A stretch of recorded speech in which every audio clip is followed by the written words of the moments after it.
أعوذ بالله من الشيطان الرجيم. بسم الله الرحمن الرحيم. الحمد للہ وکفا سلام علی عبادہ الذین اصطفیٰ۔ امام بہقی رحمہ اللہ کے حوالے سے صاحب مشکات نے سیدنا معاذ بن جبل رضی اللہ تعالی عنہ سے اللہ کے رسول صلی اللہ تعالی علیہ وسلم کے ارشاد نقل کیا ہے: بئس العبد المحتکر ان ارخص اللہ الاسعار حزن وان اغلاها فرحہ، کہ غلہ وغیرہ کی ذخیرہ اندوزی کرنے والا بندہ انتہائی برا شخص ہے۔ ذخیرہ اندوز شخص بہت برا شخص ہے۔ اس کی وجہ یہ ہے کہ اگر اللہ چیزوں کی قیمت کم کرتا ہے تو یہ پریشان ہو جاتا ہے، غمگین ہو جاتا ہے۔ وَإِنْ أَغْلَاهَا، اور اگر اللہ ان چیزوں کی قیمت بڑھا دے، مہنگائی ہو جائے تو خوش ہو جاتا ہے۔ اس حدیث شریف میں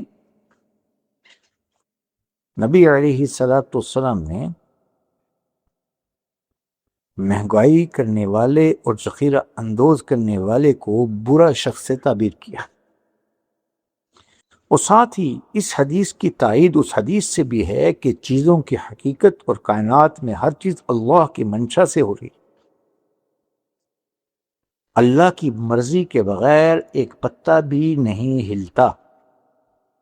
چیزوں کی قیمت، اس میں زیادتی، یہ اللہ کا فعل ہے حقیقتاً۔ اللہ خالق افعال عباد بھی ہیں، لہذا حقیقتاً چیزوں کی قیمت بھی اللہ ہی کی جانب سے ہے۔ ان کی بڑھوتری، اس گرانی اور ان کا سستا ہونا یہ اللہ کی جانب سے اس حدیث میں ہے، لیکن انسانوں کے لیے آزمائش ہے۔ تو ذخیرہ اندوز کرنے والا چیزوں کو اپنے انداز میں ظاہری چیز کو اور ظاہری حالات کی بنیاد پر اس سے تاثر لینے والا اور اس پر عمل کرنے والا یا اپنے فیض اظہار کرنے والا، وہ اپنے عمل کی وجہ سے گناہ گار ہو گیا۔ تو شریعت کی اصطلاح میں ذخیرہ اندوزی کہتے ہیں کہ کسی ایسی چیز کو مہنگا کرنے کی نیت سے روکنا جس کا تعلق انسان کی خوراک سے ہو، حیوانات کی خوراک کے ساتھ ہو۔ علی الاطلاق ذخیرہ اندوزی ناجائز نہیں ہے۔ اگر شہر بڑا ہے اور وہاں پر چیز دستیاب ہے کثرت سے، اور کسی نے اپنی مرضی سے اپنی چیز کو روک لیا، وہ چیز کم کرنے کی نیت سے نہیں کہ ابھی میں نہیں بیچ رہا، مارکیٹ میں موجود ہے، بعد میں بیچ دوں گا، تو یہ جائز ہے۔ اپنی ہی زمین کے غلہ کا احتکار کرے، اس کو ذخیرہ کر لے، تو یہ بھی جائز ہے۔ صاحب ہدایہ نے یہ صورتیں مستثنیٰ نقل کی ہیں۔ ایسے ہی اگر ذخیرہ اندوزی کرنے سے لوگوں کو تکلیف ہوتی ہے اور لوگوں کو وہ چیز دستیاب نہیں ہوتی، مخلوق خدا پریشان ہوتی ہے، اس نیت سے پریشان کر کر چیز کی قیمت بڑھانا چاہ رہا ہے، تو یہ کرنا گناہ ہے، یہ ذخیرہ اندوزی ناجائز ہے۔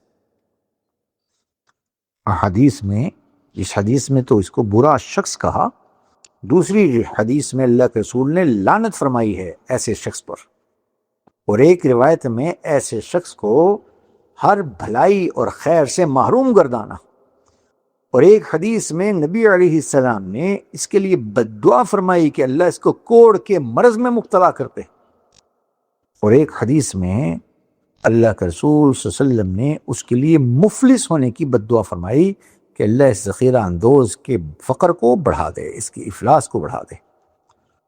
تو جہاں ذخیرہ اندوزی گناہ ہے، اللہ کی ناراضگی کا سبب ہے، نبی علیہ السلام کی بد دعا کا مستحق ہے یہ ایسا کرنے والا، تو وہاں لوگوں کے لیے رحمت، لوگوں کے لیے شفقت کرنے والا اللہ کی مہربانیوں کا مصداق ہے۔ تھوڑا نفع لوگوں کی سہولت کی نیت سے بہترین شخص ہے یہ شخص، اللہ کے ہاں، اسی لیے اللہ کے رسول نے نیک صالح تاجر کو جنت میں انبیاء علیہ السلام کی معیت کی خوشخبری سنائی ہے۔ اللہ ہم سب کو دین سیکھ کر عمل کرنے کی توفیق عنایت فرمائے، ہر شر سے اللہ ہماری نسلوں کی حفاظت فرمائے۔